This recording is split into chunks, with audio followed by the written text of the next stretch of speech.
This is an international podcast transmission. Is anyone out there? If you're listening, you've reached the No Fixed Agenda podcast.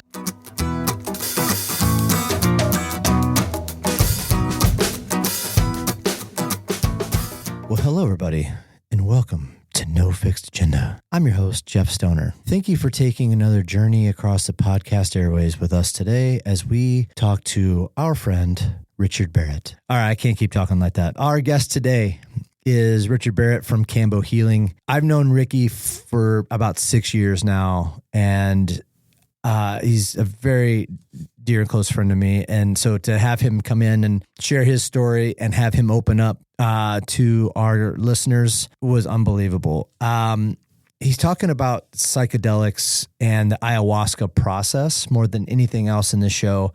But he goes through his own journey and opens up about what was going on in his life to get him to this point. His company, Kambo Healing, deals with a lot of the holistic drugs side of things. And I've always kind of wanted to know a little bit more about the ayahuasca process and the ceremony aspect of it. So Ricky coming in and chatting with us about that was kind of eye-opening, not only from the process of ayahuasca, but again, listening to him open up about the struggles he was going through to get him to that point of trying it out himself and having a business in it. So I truly respect him and love him to death for coming in and chatting with us and having this conversation. So I hope you guys enjoy. It's a really, really cool experience. If you've never really known what ayahuasca is, or maybe you do know and don't really know what the process is, he kind of explains it a little bit better for all those listeners. So I know that I got a lot of information out of it. So hope you guys enjoy.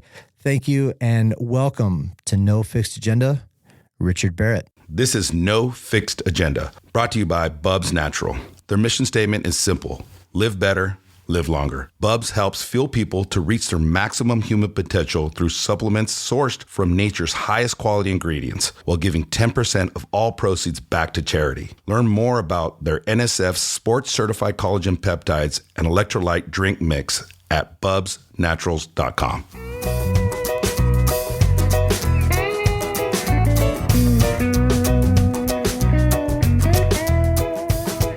They retextured to a new texture. So now he's installing baseboards today. Yeah, man. It's a never ending deal with our house. Yeah, it's been years. Yeah. You know, it's never ending at our place. It sucks. Home ownership, man. That's what. I just let my shit keep go renting. Fucking rot, dude. I rent here, own there. Yeah, I know. Yeah. I rent here and own there. So Own where? In Peru. In Peru? yeah, this house is on Amazon. Do you not know this story? No. This is an interesting story. Well, we'll get into this. Yeah, we're gonna get into the whole thing, but before we do that, Yes. So, yeah, Richard Barrett, Yes. welcome, buddy. I'm glad you came in today. you don't look like a Richard Barrett, bro. I mean, I'm stereotyping you like a mug right now, dude. Slick But Ricky. Richard, yeah, like that. Slick Slick Ricky. Rick. Yeah. when you say the name Richard Barrett, you think of some clean cut white guy, Lawyer. Yeah, lawyer. And lawyer And then you like get Mr. this. Barrett, and then you get get Mr. this. fucking George. Yeah. George and holding no his clothes. socks on, Yeah, exactly. t-shirt, scruff, the whole thing. I'm a bro. low status one. Low status Richard. Low status is Richard. right. Low status. You do look like a Ricky, but not like a Richard. So I brought you in because I want to hear more about the business. You and I have always had conversations about what's been going on, and I've kind of seen you from transition point of buying this thing to where you're at now. Yeah. So I figured it would be a good time to talk about psychedelics. Let's get fucking high. Dude. Yeah. The question is, did you bring anything with you? No. God, no. Damn it. Get them out. You're done. You're done. And This the show is over. No mushroom gummies, nothing. No mushroom gummies, nothing. Before we get into the whole entire conversation of everything, we want to know what your podcast tender profile pitch is. What do you mean? What is your elevator pitch? What would make people want to swipe left or swipe right on this conversation right here? I mean, it's rare that I'm one of the people that my full-time job is psychedelics. Oh, yeah. So it's one of those things where like no one has a job like mine that exists. I mean, I made this job for myself. I mean, there's a job where I travel amongst tribes and I teach psychedelics all day long. That's all that I do. See, that's good, man. I mean, it's one of those rare jobs that no one else has that kind of job. When you ask people, like when I go on, like I date on online dating and stuff, and I tell people, I teach therapists and psychologists how to properly introduce psychedelics into their practices. It fucking blows their mind. Like, is that an actual job? Like, how did you get that job? How did you make that job? How that job just come into play? So you're a legitimate drug dealer. Yes, but like a holistic one. but holistic. So But I mean, I He also doesn't have teach people it. feeding on a corner, bro. Yes. yeah, maybe he does. Yeah, Maybe it's- man. They come. So I mean, I guess it'd just be that. I mean, my job is a full-time job that is just to only discuss, talk about, and educate about psychedelics. yeah. So this is cool. So how did you get into this? Because you come from a way different background. Yeah. So tell the listener, like, what that transition was. Because you sold your business. Yeah, I sold my and business, then yeah. You kind of like randomly transitioned into this job. Yeah. Right. Yeah. And then you've eventually bought the Yeah. business. Yeah. So kind of break that down a little bit. Yeah, what was the first business? Well, I was getting divorced in 2018. I ran an IT company for 10 plus years. I did extremely well. Per our divorce, we had to sell it off. You know how you cut everything in half in California? You sell that off. At that time, I think 3 years into that, 3 years after the divorce, I was still kind of selling off parts of clients. I saw contracts that had to be done still. And so at that same time, though, I was still battling divorce really hard. I was really working on my health in like on my head, drinking a lot, just always extreme. For me, it was always extreme. It was either me going 100 miles an hour. I was working out 2 hours a day, loud, obnoxious. Inside though, I was just falling apart big time there. I was getting into shenanigans, dating unhealthy females, just running around until I got to a point where I just hit like a rock bottom there where I think I was starting to lose friendships, starting to lose out on people calling me, like no one wanted to hang out. I was just like a wild card. And I'm too old to just be that way. It's too hard to be like a wild card and just being that obnoxiously loud, always having to go do something crazy, be loud, just be unpredictable. And so I called the VA for help. Called the VA when they said, I need help, VA. Like, I'm not doing well. Like, I'm starting to really just have dark thoughts. I'm not involved in my own health. I'm not involved in my life. I'm just kind of sinking here with like a bottle of beer, every day, just drinking. And so the VA is like, well, come on down. You'll see like a therapist. You'll see a psychologist. Let's just kind of get you dialed in. And so when I go there, of course, they're like, we're going to put you on Lexapro. We're going to put you on Adderall. We're going to put you on all these meds. And I said, no, like I can't do that. For me, I don't want to have that artificial fix of knowing that now I'm dependent on something forever to balance me out. Like there has to be a better way for me to actually work on my health. Yeah. I'm 41 at that time. I'm kind of alone. I really don't have any kind of friends like who want to actually hang out with me because I'm just too wild. Like no one wants to hang out with a guy who's just unpredictable. And I get suckered into it. Yeah. Well, to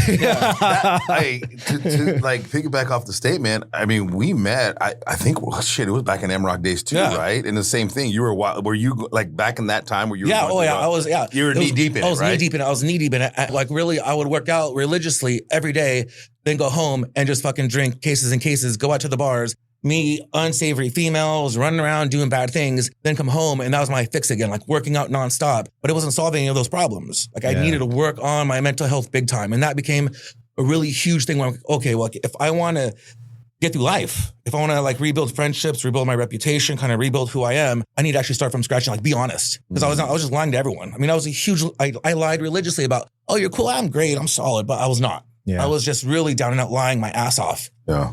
And so when I went to the VA, I was like, hey, like, I don't want to take pills. I want some other kind of help. The psychologist was like, we're going to put you in therapy then, but have you ever thought about shrooms?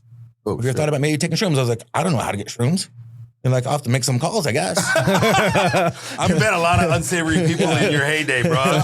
I'm sure somebody that you met along at the bar, I'm like, bro. yes, I'm going back to the bar. Yeah. Yeah. Johnny, what's up, dude? Yes, you do. All right. Yeah. So at the same time, though, the VA was also like, you want to go back to school and get your degree. I was like, oh, that makes sense. That's actually something positive for me to do that could push me in the right direction. I'll go back to school. So I went to school, was working on my bachelor's at that time, as well as like a few other things. Bachelor's in plant sciences from UC Irvine. Okay. And so that was one of those positive things where that helped me kind of see, okay, if I just keep up this path of like doing what's right, there may be some good end results. I started this path, they put me here, and the VA just kept helping me with all these little cool things that I got. At the same time, one of my old friends, Bryce, hit me up like, hey man, we were bullshitting online. Bryce hit me up like, hey man, like I ain't seen you in a few years. What's going on? He's like, I have a retreat place down in Tecate, Mexico. Dude, I know where it was at. And so I was like, I've been Mexico. I've been to this. Go ahead. And so Barrett says like, hey man, I have this retreat place. Like, I need some help. Like, are you still open for like a new job? I was like, dude, I need a new job bad. Like, I'm selling off my old company that'll close in like a few weeks. I have no income coming in at all. Like, nothing soon. I said, well, come on down. That's sweet. I might take off about a week or two. I drove down to Tecate, Mexico through Nogales down to there. And down there, he was just doing all sorts of things with all these psychedelics I've never heard of. Oh, like Iboga, Bufo, bunch of DMT strains, bunch of mescaline strains, and he's just serving people, a bunch of vets, people with drug issues, alcohol issues, and it looked like Wild West. Like he had all these rooms set up with all these people screaming and crying, and I thought, holy cow, this is crazy. But it worked. Like they were coming out of it more positive, more happy. So I thought, this has to be where I'm being told to go. I'm gonna start doing all this stuff. Like just, and the problem I had again, all or nothing. Yeah. You're like, no, let me sample it first. No, give them all to me. The thing is, I was so excited about like, this is like the right route. Like all these people are talking about how they're having problems with their wives, their marriages, their jobs, their this or that, and they're starting to slowly see progress. I thought, well, this is where I want to go. The problem I had was that it was all in or all out. I want to sit there and drink, smoke, eat everything under the sun. Yeah. And he's like, no, we need to build up a plan for you. Like, we need to make sure that like we give you a plan of what you want to do, what works for you, what meds are you on, where's your mental mindset at, are you in therapy, you have support system. All these things like, no. Just give me the drugs, bro. Yeah. So did you go down here to help out, or did you go down here to help out? But then I ended up seeing that I need that help. Okay. So this was like a two-pronged deal for you, right? Okay. Like you were looking for a job and help. Yes. Yeah. Well, I didn't know what the job was. I know that it got paid. It was done in Tecate, Mexico. I thought it was away from where I currently am. It was an escape for a second. Yeah, escape. Yes, it was escape. So I was in Tecate. I got invited to an ayahuasca event in Tecate, Mexico. Okay. And it was, I'm pretty sure, I don't know how many there are, but it was like, it was kind of like on the east side of Tecate, in a ranch, and you literally walked in, and it was just like he's describing exactly right. You walk in, they were all huddled around this big ass tree and a platform. There was a restaurant that was open at some point. And I did not try any psychedelics because I was gonna say I did not. I was there. You missed out, buddy. Yeah. I did not try any, but there was a they called it like a cleansing process. I could be cleansing, butchering. A cleansing spiritual process. cleansing, a spiritual process. And so you go in, and it's like a fucking teepee, dude. And it's all it is just like you're sweating. You're in there for like an hour. I don't know how long I was in there for, bro. But I went in, and they dig a ditch. They're freaking burning these rocks, these giant boulders. And it's like a big giant sauna. Yeah. Opal rocks, yeah. Like, and so they get, there's like 20 people there in this giant TP, dude. And you're just in there, and they're meditating. They're doing all this. And I'm just like, okay, I'm freaking out. I'm in it. And then all of a sudden, dude, they start meditating, and everybody's like, next thing you know, dude, I'm on the ground, like looking for cooler air, bro. I could not let me out. Yeah. And it was a fight, dude. But I will say, I did feel lighter. Like, it was kind of cool, but I did not try. And then we came out of that whole environment. It was like, I want to say it was like about an hour and a half we were in there. You get in for like 45 minutes, and then you get out for a little bit, you go back in, and then you come out, and then they have like food and chill. And there's people that are doing their own little services in this event around this tree. It's pretty cool, dude. But I didn't try any of the psychedelics. Well, at that time, I didn't at all either, because I didn't match the criteria that I needed. Like, I had no counseling, no therapy, no support system. All these things, he's like, no. Before you start it, like, I need to make sure that you're prepared for what's going to happen to you. Are you mentally secure and safe? Get people that you can turn to. Because I mean, one thing I love about it is that the mind compartmentalizes trauma. It puts it in the back of the mind, and it performs its own triage, as if like we're cold. It'll cut off parts of your fingers, you know? Yeah. For me, at least how my trauma came out was it would come out in terms of me being obnoxious, a drinker, a fighter, a liar, an exaggerator, just wild card. That's how that trauma would like present itself out to like the world. Right. And I really had to deal with like that trauma first, to acknowledge the fact that I have these issues going on and that I need help with all these things first. So then I go back to Oceanside, and then I get a therapist. As I'm talking to Bryce, he's like, well, you know what? I have to go to Peru. I have to go there, go get supplies. Why don't you meet me in Iquitos? Meet me in the Amazon, and you'll drink ayahuasca there, and we'll have a meeting there to kind of see what you want to do and how you want to live. I thought, I've never been to the Amazon at all. Like, I have no idea how to get there. Where do I go? And that was one of the trials where he's like, well, if you really want to work for me, get used to being in the Amazon. So find your own way there. You have to find the Mamon tribe or the Ayahuasca tribe. You have 2 weeks. So then I had to really start figuring out how to get down to the freaking Amazon. It was just crazy, you know? So I had to do all my research there, figure out how to get down there. And then I spoke no Spanish, and I still don't speak it very good now. I mean, I speak horrible Spanish. But then to communicate and say, hey, you know, I'm now in Iquitos. And the Amazon was just unique to me because it was just 105 degrees. It rained nonstop, and it's miserable. It's miserable down there. It's not fun. It's the epitome of third world. Like if you look in a book and say, I want to see the poorest way to live life, it's right fucking there. It is just poor, but the people are amazing to me. They took me in and just loved me from day one. You know, they loved everything about me. They just loved, you know? Yeah. And so when I finally went down there and I found the Ayahuasca tribe and I found Bryce, you know, down there, and he's doing combo and he's burning himself with these little burn marks on his leg. And he's doing all this stuff he's doing. I thought was weird. So this is interesting to me. I guess I didn't know this. So he's employing you. Yeah. And yet he's gone down to Peru before, and he's in the mix of all this stuff. And he looks at you and says, find your own way. Yeah. That's interesting to me. Like, yeah, bro, like I just got to hire you. I'm just going to hire you. But you know what? Find your own way down to the Amazon and just figure this shit out. I guess in a sense, like, it's kind of cool that it was scary because you needed to experience that anyway. If you're going to get into this job, right? Exactly. Yeah. Am I correct in saying though that in the ayahuasca, I guess I'll call it a trade or practice or whatever ceremonies, that's part of it, right? Yeah. I mean, that's what, when I was described when I was at this event, they kind of described you as everything's a journey. 100%. And so I can see if so going from that mentality of, hey man, you want to work for me? Great. Your journey starts now. Get to freaking out. Get to the Amazons. Oh, yeah. You know what I mean? And it was definitely scary because now I'm going into a place I don't know anything about. Yeah. I'm not used to the heat, the rain, the temperature, the environment, the no AC, the no warm water, the food. Everything is just beating me up from day one. And then I have to get on a boat, hire someone to take me another 3 hours upstream. And I don't know if it's the right place or not. Like they could have took me somewhere and said, well, there you go, bye. There you go, see you later. And then now I'm screwed. 8 hours away. Yeah, exactly. So when I finally found him, I was just such a relief. Like, okay, cool. Because I learned a lot about myself, that dealing with that fear. That fear I thought was part of my own personal journey too, was if I really want to commit to this new way of life, I got to get over that fear. I got to just really get on that damn boat, go upstream and figure it out. If I stay here, I'm a coward. I don't care about myself and I'm going to die. That's how I saw that kind of like, I need to just go, push me and go. Like, would the analogy be like I had to burn my boats back home and say, fuck it, I'm just going to go. Yeah. And whatever happens, happens. I'm going to die here anyways. It was almost like I just saw a reel the other day. Somebody sent it to me. It was like, this is fucking gnarly. And it was the hot air balloon that was burning.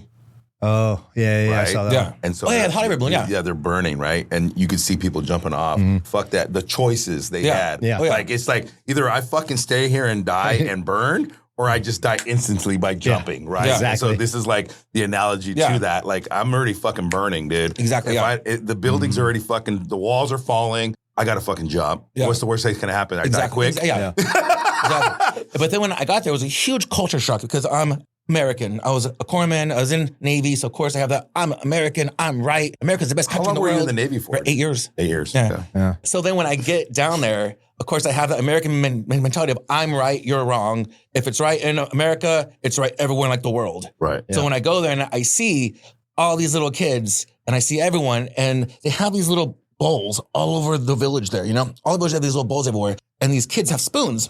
And they're taking these spoons and they're putting it in the bowl and then they're drinking. And they have a little black mouth. So I'm like, well, what the hell are these kids drinking everywhere that we're going? They're just drinking all this stuff. And so I'm sitting there and I'm talking to him and there's me and 5 other girls who are that night are all going to drink ayahuasca as a group that night. And so I'm asking him, what's in those bowls that these kids keep drinking? And he says, well, that's also what you're going to drink. That's ayahuasca.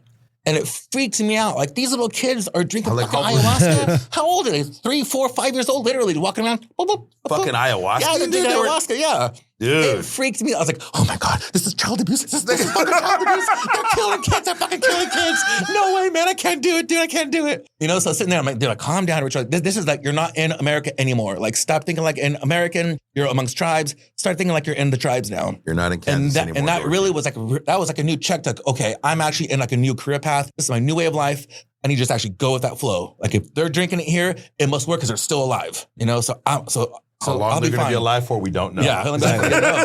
But then you go and then you see all these kids just doing. They're such awesome little kids, like so well put out kids, but their life's horrible. Like, I mean, there's trash and litter and just depravity. There's no running water. There's no electricity. There's generators there. I mean, there's candles for lights.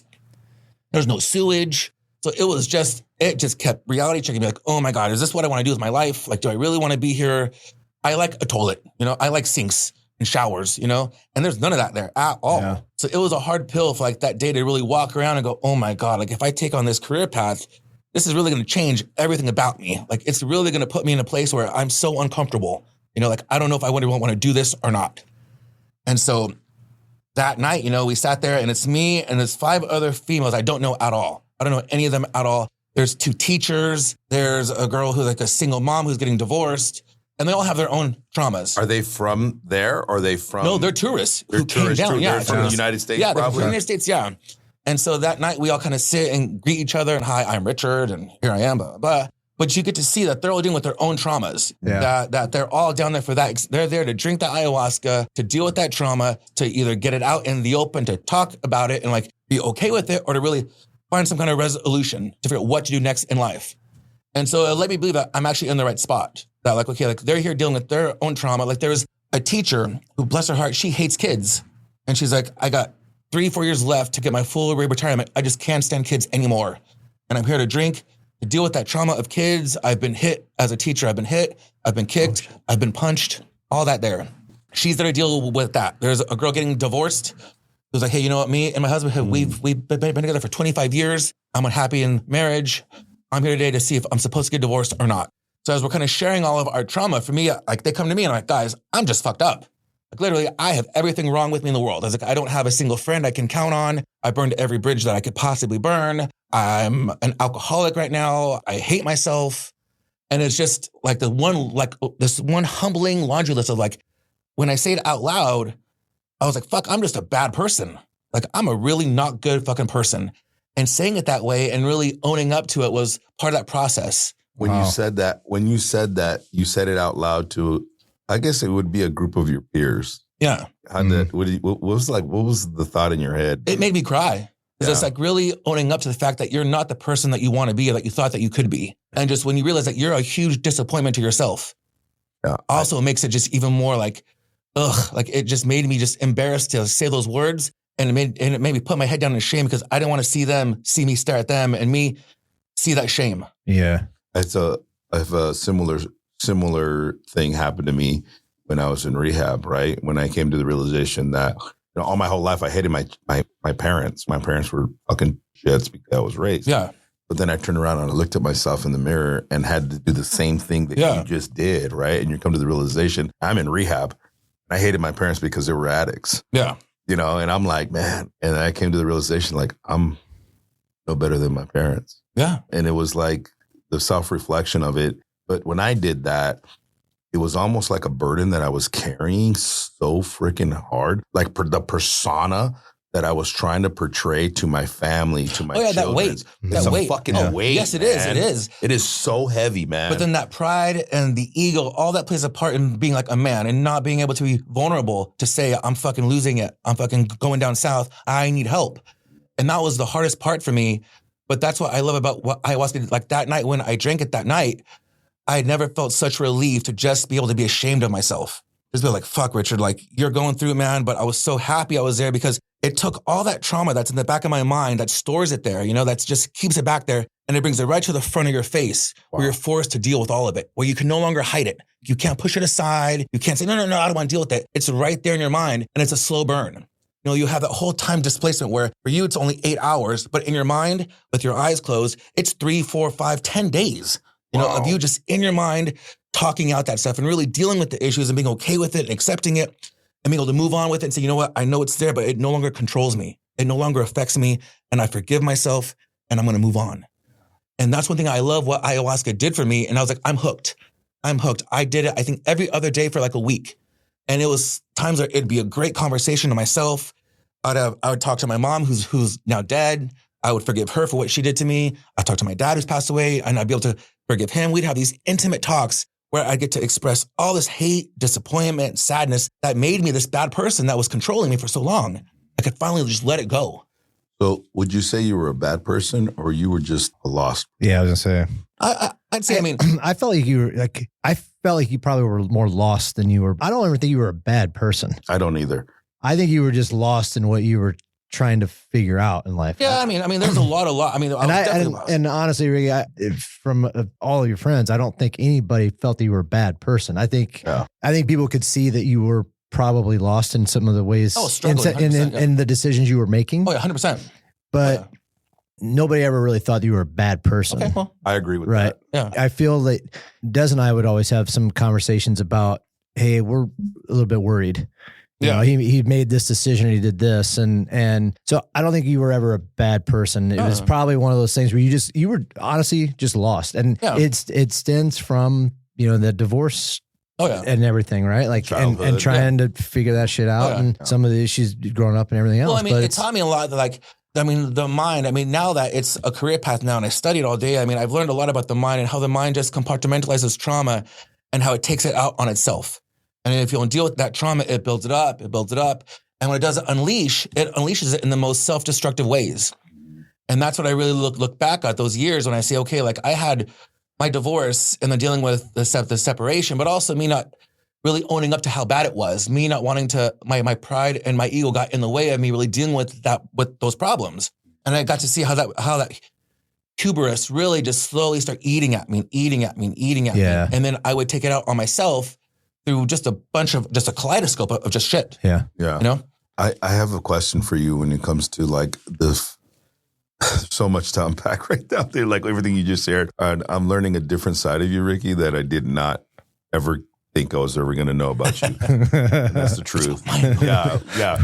And so it's like, I've always said this and I coach this to a lot of people that are going like through some stuff, right? Mm-hmm. And it's like, people are not bad. I've said this a million times. I think I'm even on this podcast. I don't think people wake up to be bad. I think they're just going through life with whatever scars and tissues and burdens and perceptions that they have through their life experiences. They don't wake up today and like, I don't think you woke up to, let me go fuck some shit up, right? Oh, yeah. You were just trying to cope with the pain and the drama that you also, had. I don't think you actually, when you're in that mindset, I don't think you actually even see what you're doing or you even realize what you're doing. You kind of just on this self-destructive autopilot. Right? Yeah, I agree. And I think that's where I was on for so long, for about 3 good years of just on this autopilid of just, I don't know what the fuck I'm doing, but I'm out there. Yeah. And if things went south, it went south. And so you had a pattern disruption and you had to put yourself in a scenario where you were being pressed. Right, you freaking traveling to Ayahuasca to the Amazons and not knowing anybody, not knowing anything, and you being scared shitless created an environment where you were pressed. Mm-hmm. Like you had no other choice. You knew nobody, no nothing. Is like you had nobody to behave and to cope. All of your coping mechanisms were stripped away from you, and all you were doing was facing yourself. And you went into the Ayahuasca. You're like, "Fuck, I'm really facing myself." You had the hugest pattern disruption that I had when I was in rehab. Yeah. Right. When they stripped everything away from me and I couldn't call my family for freaking 60 days. Yeah. I couldn't manipulate anybody to giving me money. I couldn't manipulate anybody to giving me sex, drugs, or anything like that. There was nothing left. All that was left was looking straight at myself. Yeah. And it fucking sucked. 100%. It fucking sucked. It was probably one of the heaviest things. And then it made me go into the relationships that I had with my ex-wife and my mom and my dad and all this other stuff. But I think that in doing so, hardships create beautiful things. And I think I'm a beautiful man. You are a beautiful man now, baby. Just don't rock around in Daisy Dukes, okay? Yeah, so I have a lot of questions about ayahuasca because that's kind of a topic that you kind of see from the celebrity side of things now that people are doing. But I before I get into some of that, let's fast forward a little bit with first time down in Peru. You experienced all of that. Yeah. Right. I want to get into what was the decision of Bryce selling the company to you? Like, how did that work out? And then what was from that transition? You've experienced Peru once or twice at that point before I think I did it I think that was probably the first year to that, maybe like 3 to 4 times at that time. Bryce at that time was living in Oaxaca. And he wanted to open up. He wanted to solely. Bryce was just an amazing man because he had a girlfriend in every country he would go to. He had like a little family there, little girlfriend, little child, girlfriend, child, all over the place. Wow. But he really loved Oaxaca a lot. Yeah, he loved Oaxaca a lot. He loved Tulum a lot, loved being down there a lot. And he had an e-commerce aspect where he would sell a bunch of like indigenous products on site. And I just came from like the IT world where I thought, like he wants to set up and he only wants to focus on just on retreats and trainings. And I thought, well, I'll take on the e-commerce part. Like, let me have that. I could probably work with that and kind of build up a small income from there. Yeah. And you have that base. And I have that base. You kind of know where to I kind of know where to start from that. So we agreed and we wrote out a contract and said that I'll go ahead and I'll take over this and I'll pay you with profit till I pay off what I need to do that. And that went well. I mean, I was going down to South America. At the time, I was really building relationships with the individual tribes, like the Mamon tribe, the Yawis, the Hunikuni, the Masas tribes. And then I really started to build up other friendships as well with the boat drivers there. Because to get anywhere on like the Amazon, you need a boat. Yeah. You need boats. And depending on the height of the Amazon, it'll drop 30 feet, 15 feet, it'll rise up again 40. It rises up and goes down like crazy there. So I needed a boat. So at that time, I decided to go ahead and get a small loan. And I went and bought a boat there. And then I met some boat drivers there. And I really just started making connections with people so I could just source products when I'm there. Right. And then I had to learn about customs here and getting stuff back across the state lines here. Yeah. And then from there, to really kind of get around that, I had to open up a nonprofit church. So now I function now. I didn't know that. Okay, so that's part of the Peru thing? Yeah, that's part of the thing. Yeah. Okay. So then that helps me to, because I mean, I'll come back. The nonprofits in Peru? The nonprofits here. United States. Yeah, the nonprofits here, because I bring back so much from the tribes that I was getting taxed a lot when I'd come back through customs. Yeah. And since I'm buying it from the tribes, it goes straight to them. I decided I would just turn it into a nonprofit. Good call. And then that kind of helped me as well bring down taxes and kind of do all those little things that I did. It is a spiritual thing, though. Oh, yeah. Makes sense, right? Yeah. So, I mean, I would source and I would come back with a suitcase full. I mean, I would go down there in 2 pair of jorts and a shirt, and my suitcase would weigh probably 10 pounds. Then I would come back and now it weighs 55 pounds. Yeah. So I would get heat from customs probably in my first year. I would just get heat because they would want to go through everything and look and see what's in the bag. So what is that process? And you and I have talked about this and I still have a hard time understanding it. So you talk about bringing product back home from Peru. Yeah. Like going through customs. What was the product? A bunch of ceremonial products, like what the tribes make from non-based. So they have, tribes there, a lot of the tribal stuff there is going to be, it's going to be DMT based or like a mescaline based. You're going to have like San Pedro, peyote, ayahuasca. So there were consumable items. So consumables and then non-consumables as well, from their dress gear, their headwear, all that stuff there. That's also there too. So I don't bring any of like the actual psychedelics back. I have that shipped instead from Brazil to Mexico to here. Got it. And then so the non-psychedelics, then I have just in the case there and it's all brought back. And that's due to the customs aspect of it, right? You can't bring psychedelics through customs. You can a small bit, yeah. Like I can bring it back, but what I needed as I started to grow, because that's something that. So I mean, you can bring back a small extent of what I would bring back, okay, but not to the point now where what I need now exceeds what I'm allowed to actually bring. Got it. Because there's thresholds on distribution versus because a certain weight gets into distribution. So that I'm assuming you were drug charge. Yeah, I'm assuming you were getting sweated on the consumable items. Not on the other. No, right? No. Because if there's a also because a lot of like DMT is also in a powder form as well. So I would bring back stuff that was in what was in that form. So then they would get a knife out, they'd bring out a dog, they would look at it and sniff it, but it wasn't a DMT base. So then what customs would do is they'd be assholes, they'd cut holes and stuff and they wouldn't retape it up. And then so then it'd cause a whole problem there. So at first they were just jerks. But now it's more of an easier process. Now they know me, they can see it on my passport now, that I'm there constantly. They have me in the computer system now. So the very first years that I was doing this, I was stopped constantly. They would get me off the plane, it'd stop me like right then before I got off and they would just pull me out. Yeah, and so because the custom process is so in depth, right? When you talk about non-consumable items, like if I'm bringing 10 pairs of shorts over, I'm just jorts. Let's say they were made in the Amazon. That's just a textile. It's not a big deal, dude. Yeah. But once there's anything that can be consumed, AKA fruit, meats, vegetables, it becomes an issue. Then now you're talking distribution. Surprisingly, the one thing that's always a real hard time to bring back is tobacco, moi, Brazilian moi. So there's tobacco here in the States that super regulated. Then you have tobacco moi, which is a Brazilian tobacco, which is amazing, which is used in a lot of ceremonies as well. They give me the hardest time with that. Even if it's 5 or 6 of them, they give me the hardest time where they always want to tax tobacco. Yeah, because tobacco is very regulated. Yeah. because a cigarette here is $1 to make, but we're selling it for $2, right? You know, and so that's the way. If you're bringing tobacco, well, you're bringing, especially in a large quantity, you're probably using it to distribute. Then now you're Philip Moore. You know, you're. I mean, and I do sell those online. Yeah, I mean, I do sell that. Online too. Yeah. Yeah, so he would fall under all those tax regulations, and that's all custom does, dude. Oh yeah, they just look at all the tax codes here in the state wherever you're going to import in from.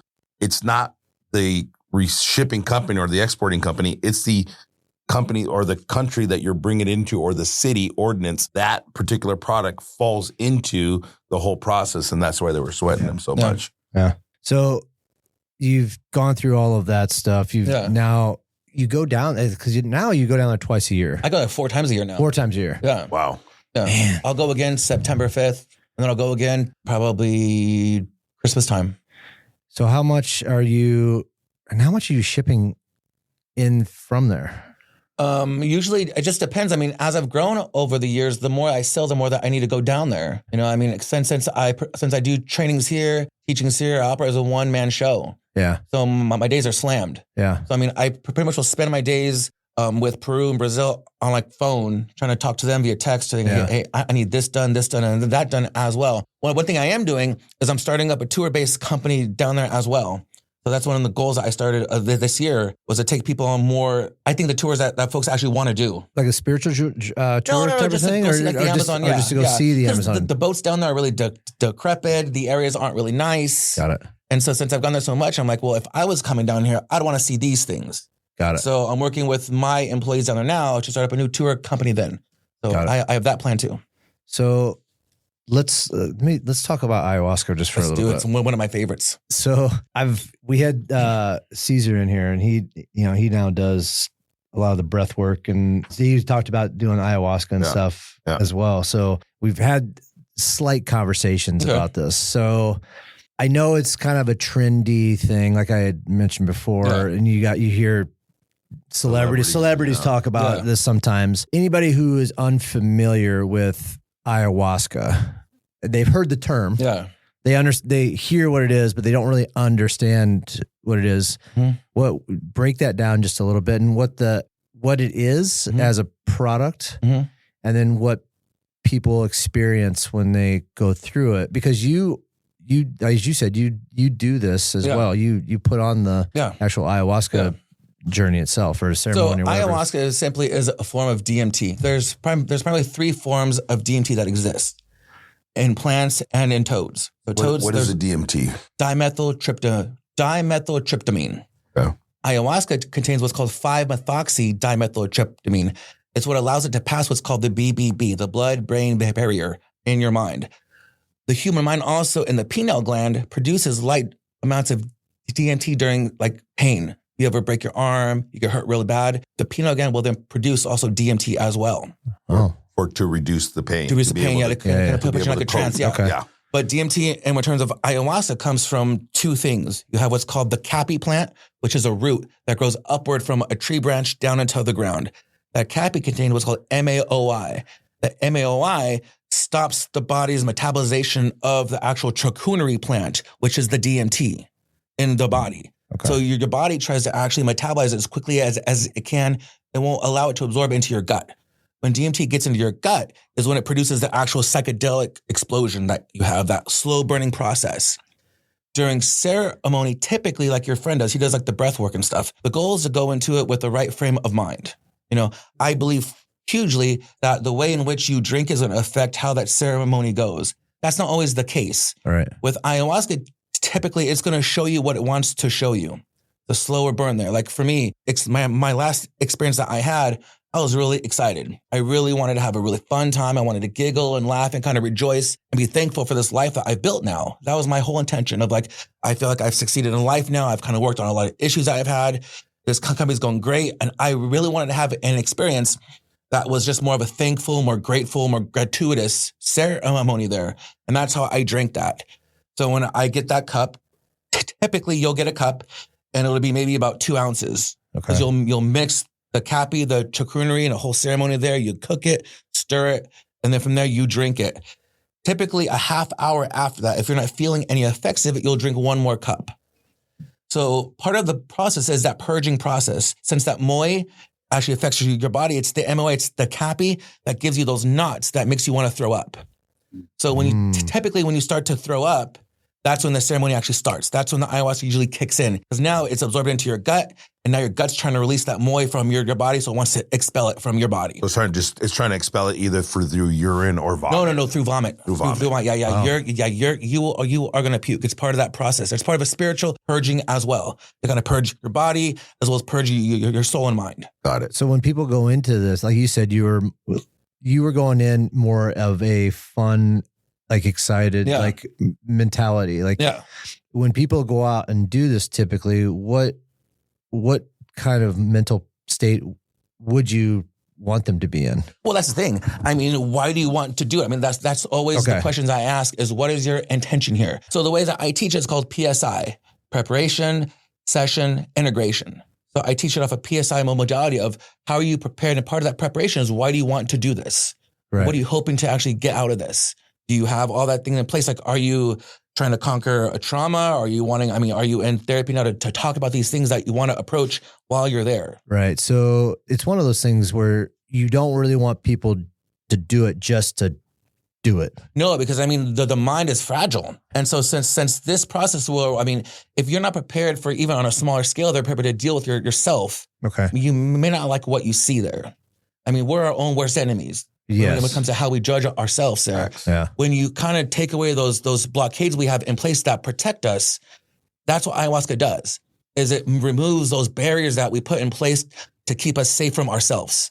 How we trudge along, we go on. I love you say that. Yeah. I love that you say that. So then when that's now gone now and that barrier's removed now, all that stuff, all those thoughts that we kind of suppress, we push to the back of mind are now front facing now. It's almost like how you talked about earlier, you're staring yourself right in the mirror there and everything's there. Yeah. All the ugliness. All the ugliness is there. Everything you may not want to talk about yourself, everything you may hide from yourself, all the lies you may hide from yourself, all the disappointments that you may hide from yourself, all the shenanigans that you've done that you're trying to just move away from and say, I don't want to deal with that. Those are going to come, that whole barrier is now down now. That means it's all there now for you to actually face. Yep. And you may not like any of what you see. And if you're not prepared for it, it could really open up those doorways that you're just going to forever not be able to like escape from it. It's there. Yeah. And so you talk about these barriers. They're not just coping mechanisms. They're defense mechanisms for the brain. Oh yeah. The mind protects itself from itself. So it's like triage. It's like if you're getting frostbitten on like your hands, you'll cut off your fingertips first, your toe tips first. That's what the mind does.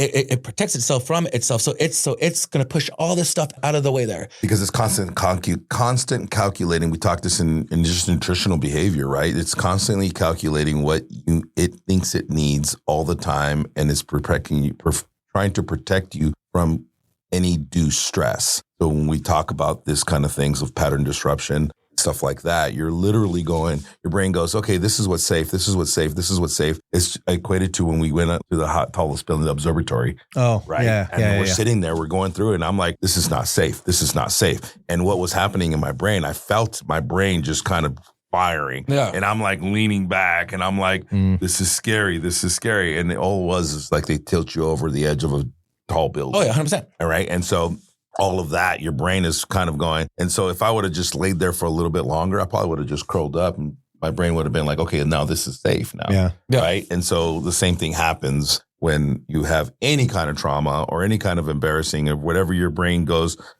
like, hey, dude, this is not safe. Let's put this away for a little while. Yeah. That's fucking scary, dude. When you're talking about breaking down those barriers, that's like opening the cage to a bunch of fucking lions, dude.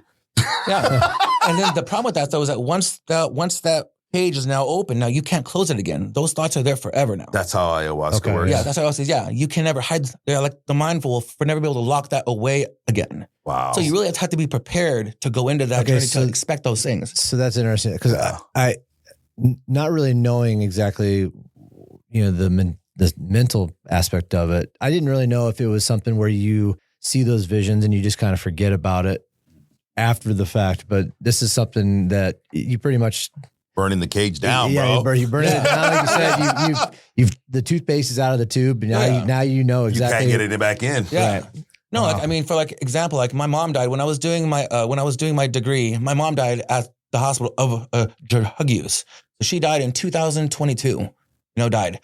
And I didn't ever get to say goodbye to her. She was at the hospital. It was during COVID. I couldn't say anything to her at all. She passed away there. When I did ayahuasca, that was not part of my plan at all. Was to actually see her, talk to her, have that conversation with her. But that whole 8 hours for me felt like 25 years of my life was just me and her that whole day. Everything was just us that day. That was cool. Every single thing. And I talked to her as if she was sitting right in front of me, as if you're right there. And we hashed out our entire life. And it's one of the things now where I can still replay every moment of that conversation in my head. Wow. And it brings me so much fucking joy. How real was that? Oh, it was so, the thing is, it's so real. And when I got out of that day, I cried for probably about a good half a day where I laid in bed that day. And I had juice that day. And I was so mentally taxed because my mind was going so much over this. Like I was talking to my mom and we're reliving our entire abusive relationship. And she's asking for forgiveness and she's telling me that she's sorry. And we're replaying all the happy moments, the sad moments, all these moments that we're replaying. When I got out of it, I never felt so much fucking relief. And now I love my mom so much now. Wow. Because we have that moment of just pure love and like all that hate that I had for all that animosity that controlled all my actions with her is gone. Wow. And it feels like such a relief to me to be able to like, I love my mom. Like how rad is that? Was there like a correlation between that relationship that you uncovered? Like you literally took the box or the cage that was in and you burned it down and now you have this beautiful moment with your mom. Was there some kind of realization to like maybe some of the unsavory relationships that you were having with women, with some of the 100%. I mean, like I said, all that affects everything else. I just didn't ever, since I never took my mental health for real, I never paid respect to it. I could look back and see now how those traumas caused me problems here down the road now. I mean, it's just like a domino effect, that they're slowly knocking one down and it has to put a stop to it. You have to say, no more. Stop that domino so I can't hit the next one. Okay. And I look back now and go, God damn it, Richard. Like, I really wish I had more self-respect, more love for myself back then to take those drastic steps. Because it was a huge step for me to like do, but I had to really lose almost everything that I had to really find that. They call bottom. Yeah, bottom. Yeah. So when you're going through the ceremony aspect of it, talk about that a little bit because there's definitely some rules, I guess, from who should be in there with you. Yeah, I mean, it depends on like for me, I won't serve a female alone. Like when I do ceremony here, I'll make sure I have another female help me to do that there. Right. Why is that? Well, because most of the time you're gonna puke on yourself. You may choose to get nude. To the bathroom. Yeah. You may have to go to the bathroom. And when I first said I want to make this a career path, when I finally got to realize how much it was affecting me, how much it was really like doing work on me, I was really like, this is something that I come back here to the States and none of this exists there. Like no one has that. I'm going to the VA back to my therapist saying, you know what? You were wrong. Like, fuck you. You're wrong, dude. Like, I'm not going to take those pills. This worked. Like, this is the right path. I put up a job board saying on the job board on the VA, like, if you want to do ayahuasca, shrooms, call me up. I got filled up. I got filled up quick. that was going to be my question about this. I got filled up quick, dude. And I started hitting up like, hey, are you the guy that sells mushrooms? Come on down, dude. Like, let's do it, man. So I started learning. I started really teaching. I was like, okay, like this is uncomfortable. That's uncomfortable because I would serve girls and then they would immediately get nude. And I'm like, oh, goddamn, Richard, like this is not looking good for you, buddy. Like you need to do something about that. That's dangerous. Well, dangerous, yeah. Because they're also dealing with assault, sexual assaults. Yes. So a lot of times they're like reclaiming back their bodies. They're reclaiming back their individuality. And then here they are getting nude at my house. I'm like, oh God, Richard, this is just nobody. You need help, dude. You need help. So I started creating my own rules for like who I'll serve, what I'll serve, and all that there. But traditionally in the Amazon, you have a dieta that you would do, which is like a diet. There's a fruit-based diet only, fruit and juice for the days that lead up to that. One, it'll make sure that you don't puke up a ton of like hard foods in your body. Yeah. But also ensures that it absorbs all of that ayahuasca, that it's not competing with anything else in your body. So fruits, juices, papaya, pineapple, stuff like that is what usually easier digestive foods. Yes, absolutely. So no like red meats, no fishes, anything like that. So usually that's about, I'd say, a day and a half into that ceremony, so that when you drink it, you should feel that within 30 minutes. And then it's like I said, it's a slow burn because you're going to slowly start to feel the ayahuasca. Like for me, I'll feel it in my gut because I can feel it turning. I can feel it turning inside me. I can feel like my whole body getting like a knot. And then from there, usually for me, I get that warm feeling like that.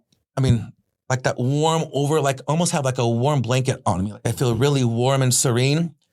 when I get that knot and that kind of warm feeling in me, I try to keep my eyes closed because I really will make sure that I'm internalized and that I'm not staring around.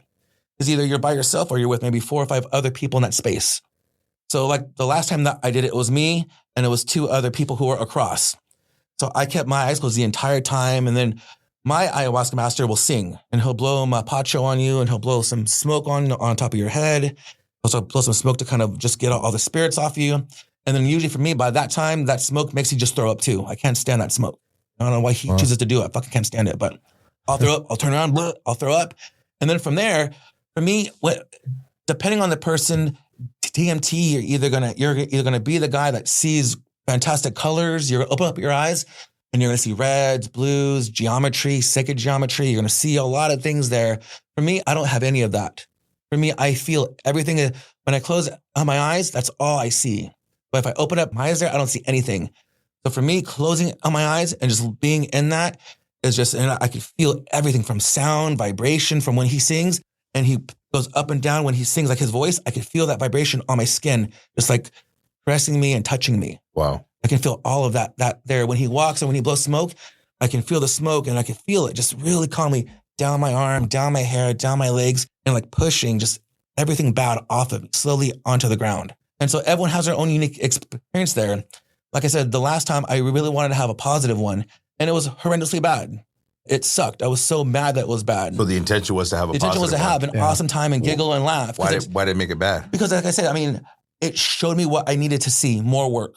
More work. There's more You're work not done to do. yet. Yeah, you're not done yet. More work, Richard. Of course. That's crazy. So I wanted to have it because the time before that, dude, it was like sex.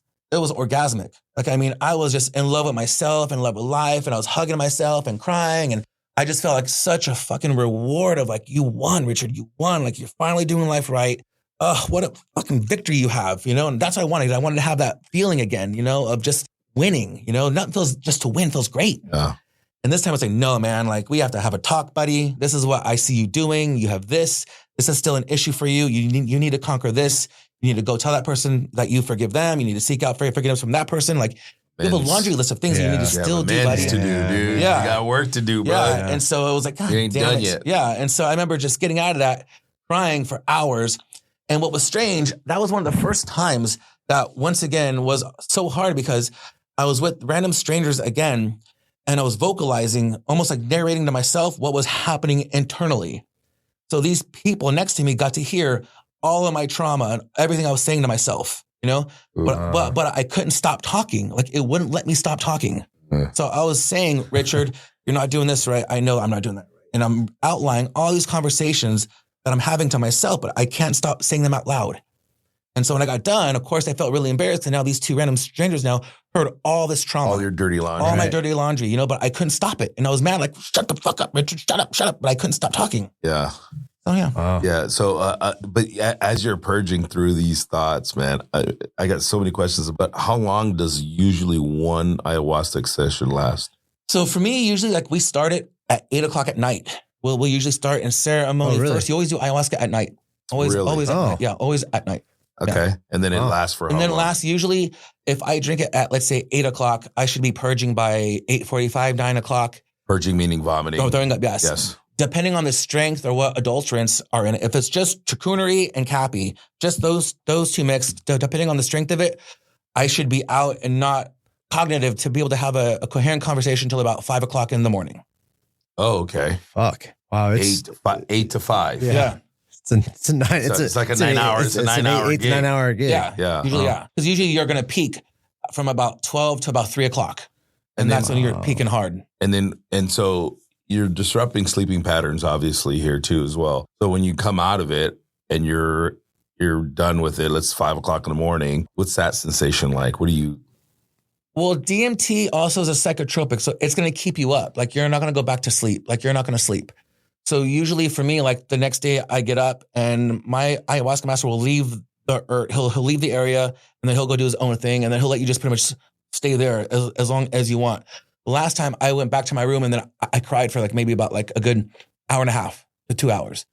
And then for me, then I have a journal, and then I'll just start to process all the thoughts that I had of like key points that I don't want to forget, or that I really feel like something I need to actually do. So usually I try to do that. And then I'm up the rest of the day because I just can't sleep. Like there's so much to just, that's in my mind that I can't sleep. It's almost like seeing something traumatic that it's like, I've seen a lot of traumatic things, like somebody gets shot in the face, right? Yeah. And it's like, there's no way you can go. I remember when I first saw somebody getting shot in the face, dude, I couldn't sleep for like 2 days straight. Yeah. It was just like, it was just playing over and over in my head. You know what I mean? And it's like, man, dude, I can't believe I just watched that. Right? Is that similar? Yeah. Because you've had like your mind's been going for 8 hours of just thoughts, nonstop thoughts, and you can't control those thoughts. Those thoughts are what ayahuasca is doing to you. You're not what you're controlling. So now that I've controlled my thoughts again, now I'm just replaying everything that was there, trying to figure out what the hell just happened. And a lot of times I need that whole day to really just to reprocess it. And then after you've done all that for that whole day, how are you feeling like afterwards, like the next day? It just like, depends on like the ceremony. Like I said, like that one sucked. That one sucked where I was bummed out about it, where I was like, okay, well, I flew all the way out here, did all this work, and then now you're telling me to go back and start all over again. Like, a fucking asshole. You know? Yeah. And so it's hard. I mean, there are times they're great. And of course, I'm on cloud 9. I go out and fish for piranha. You know, I go explore the land. I'm happy, in a good mood. But of course, at times it's bad. And I just sit there in my bed and I just kind of have a good cry for a bit. I've learned to embrace a good cry. Oh, it's cleansing, man. It's very cleansing. I've learned to embrace that. Yeah. Does your master, you calling him ayahuasca? Master, yeah. Master, yeah. Ayahuasca master, right? Is there certain things? Are you a master as well? No. Years. He won't let me. Yeah. Yeah. And so, like, when you have people, so you wouldn't walk somebody through an ayahuasca event yet. Yeah, I do now. Yeah. Okay. I do here. Yeah. I do under small scales. I do under small. So here, I will only have 4 people at a time, and I do them July, August, September, and October. Okay. I only do them during like the hot months. Okay. You know, and I do four people at a time once a month. Okay. Usually that list is like right now that list is already like 1 year out, filled out. Wow. That list is already filled already. Good for you. I don't have to worry about that list. I already have the 4 people for July already set up. In August is set up. September, October, they're all done. Now already. You have those people all lined up for the year. Yeah. And so what's the difference between a master and what you do? Well, he won't show me like for me. So I'll go to Peru and I'll bring it all back, and I'll have it sent to Brazil to Mexico, Mexico to here. So it's already made. It's already all made up. Like, he'll make it himself. He won't let me make it yet.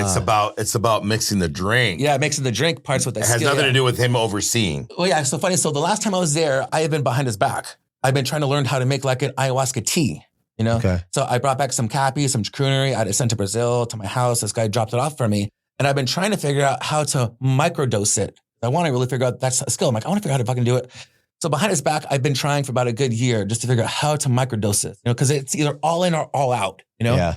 And I'm like, no, there has to be an easier way. Like, what if I just want to have like a little bit of flavor, a little bit of taste, you know, a little bit of like an experience? And I can't figure it out at all. I've been trying it.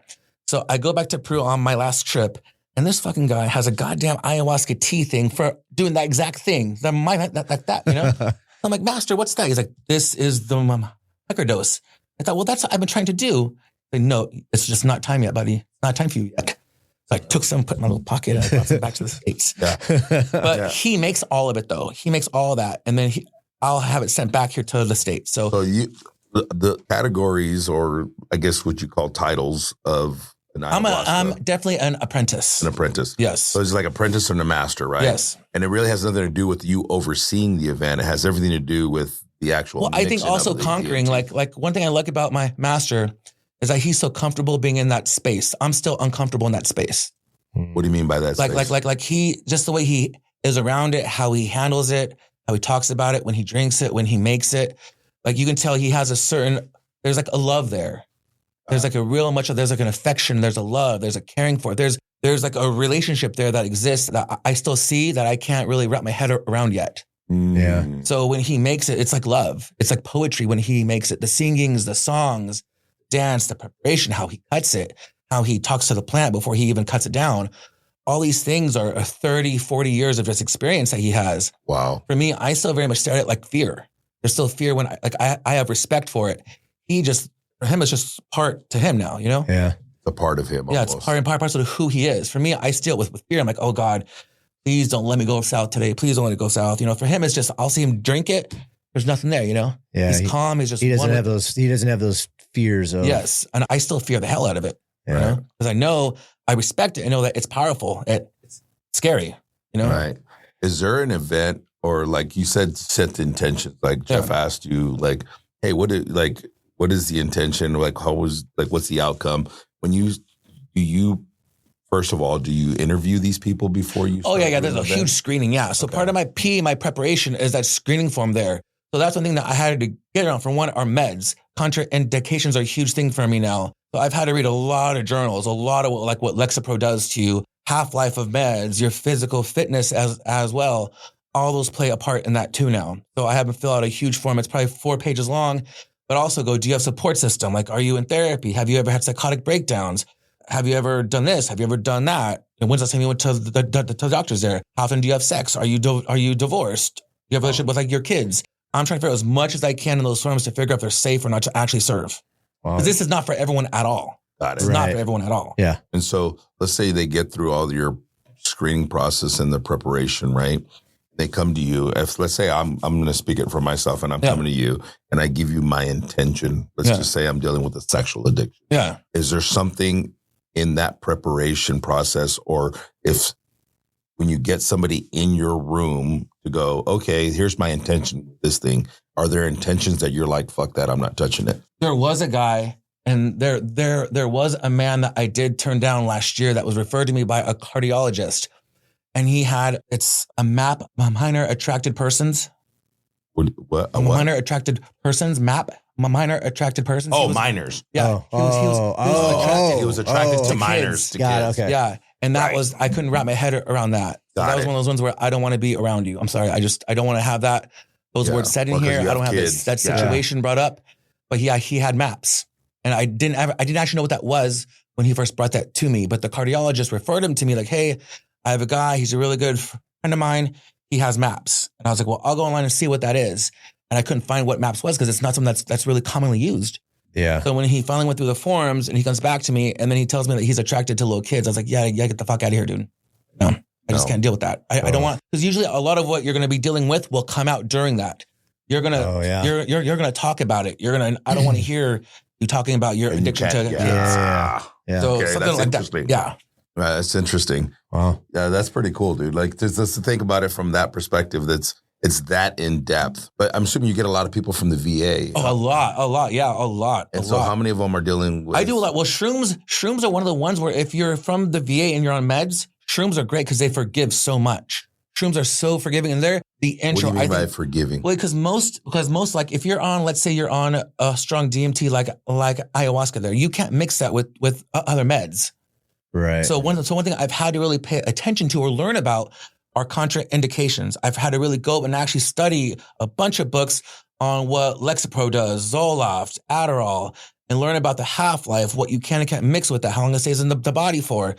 That's just a whole other science onto itself. But mushrooms, what is so great about mushrooms is that they forgive a lot, which means they're able to mix with a lot of other meds. Got it. And so usually with vets, they're already on something. They're on something no matter what. But if the dose is a low enough dose and they're in shape and they have a washout period, then they can do shrooms. And I think that's where everyone should start with, the shrooms. The shrooms are amazing for your serotonin. They're amazing. And even a microdose does huge a lot.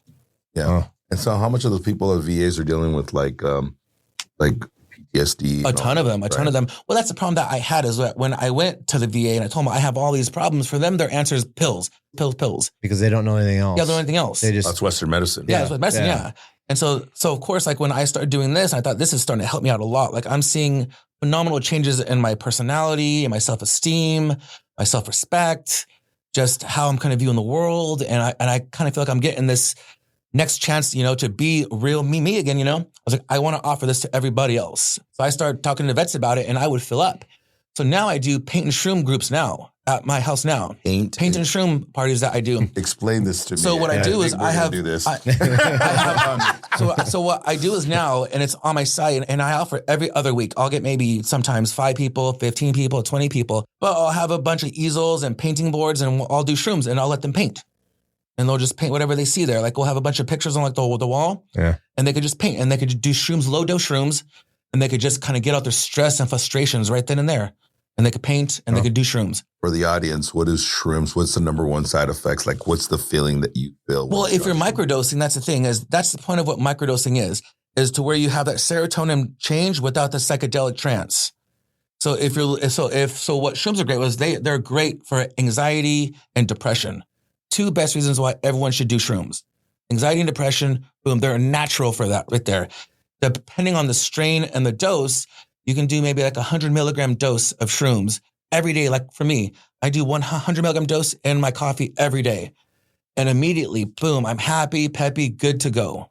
Without that psychedelic, like seeing trails and going off. Yeah. If you start doing heavier doses, like let's say you're doing 2-3 grams, now you'll start to have the actual psychedelic experience. You'll start giggling, laughing, seeing colors, floors going to move, colors are going to go that way, tiles are going to do that, all of that. So if you're trying to really figure, okay, like I want to be able to go about the day, I want to be able to drive a car, take care of the kids, function around, then one thing I think everyone should do is that. Got it.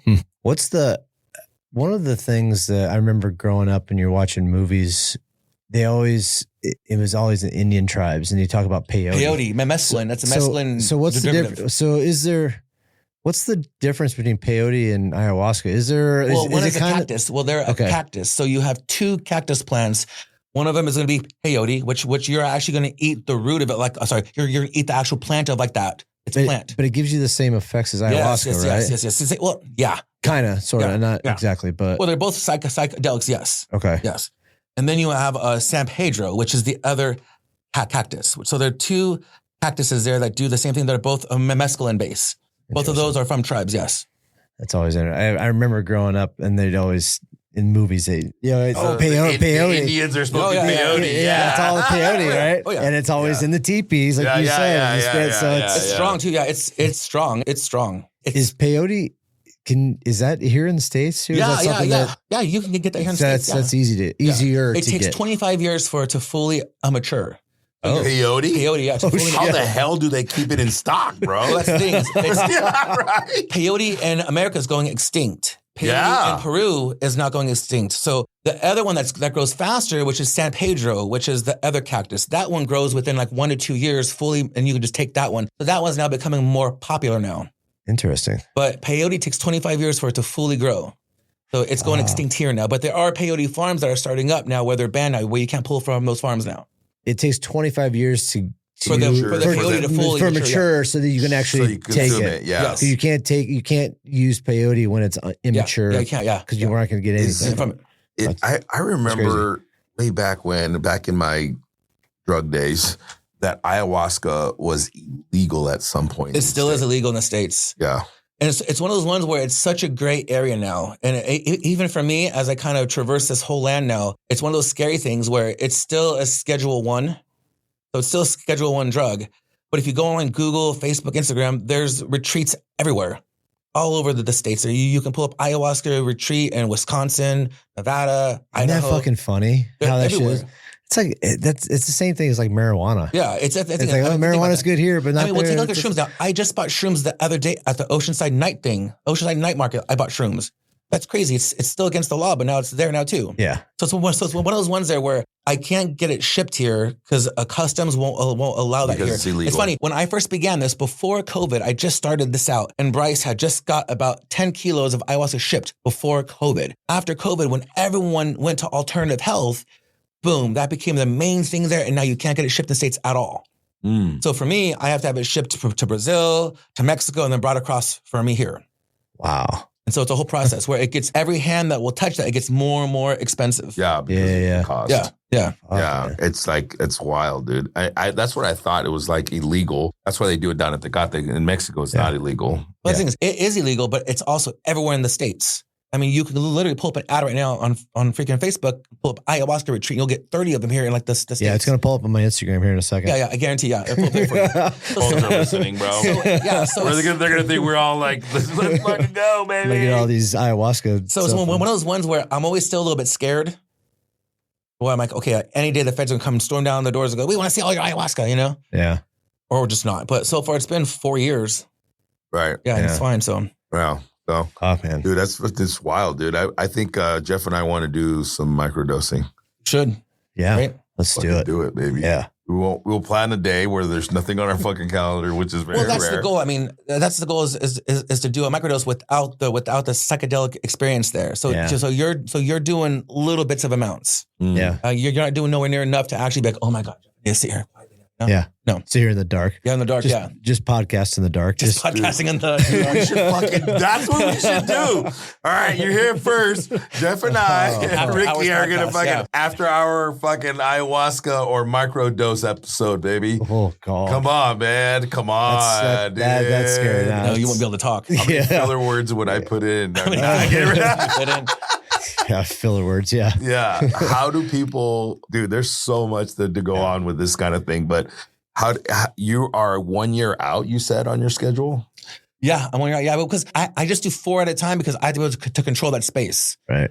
So I don't. And plus, I mean, also it's so profitable that I don't need to do more than what I'm doing now. Like stick to what's safe, stick to what I can control, and actually do the work. Help the people do the work. I feel like since it helped me so much that I want to keep it smaller. That way I can actually help them if they need their own time and attention. I don't want it to be so big to where they fall through the cracks. Yeah. And the price point for something like that? Only $600. Yeah. $600 like a night. It's cheap. Yeah. You know? Yeah. I mean, most of the work I do with shrooms is only like $50-$60. I mean, the goal is I'm such a believer now in working on your health in your head. Your mental health is important. Yeah. And that's an area where I think for years, I just kicked it to the rocks for so long. And now that it's become such a big part of everything I do. I mean, everything I do now, pretty much every day is based around that now. Yeah. From doing that work, from me journaling, jotting, doing everything I can to really fix those wrongs that I've done, but also make sure that I'm good here. You know? And that's what I love to actually give to them now too now. It's become such a huge thing now. Yeah. Right. That's cool. So where can people find out more information about your company and scheduling stuff? Oh, just go to my Instagram. Which is? Combo Healing Me. Combo. Kambo Healing Me. Yeah. Okay. And then, so they'll send you a DM. Yeah. Is there a schedule thing on the website? No, usually I just talk to them first. Like everyone has to get screened as to why you want to do it. Because I mean, people will want to do it just because it's cool. Like you said, like stars do it, celebrities do it. Yeah. And that's not the kind of people that I actually want. Right. I want people who are like, that's hey, not what you want. No, I want people who are like, hey man, I have this issue going on. I'm trying to do this or that, and I want help. That's the kind of person that I want. Trying to make an impact. Yeah. Amazing. Sweet, man. Thanks for coming in, brother. Yeah, man, it's awesome. This was a good conversation. This was great. So you talk about a little psychedelics. Yeah, let's get high, bro. You got it. Let's do it. Awesome. Bye-bye.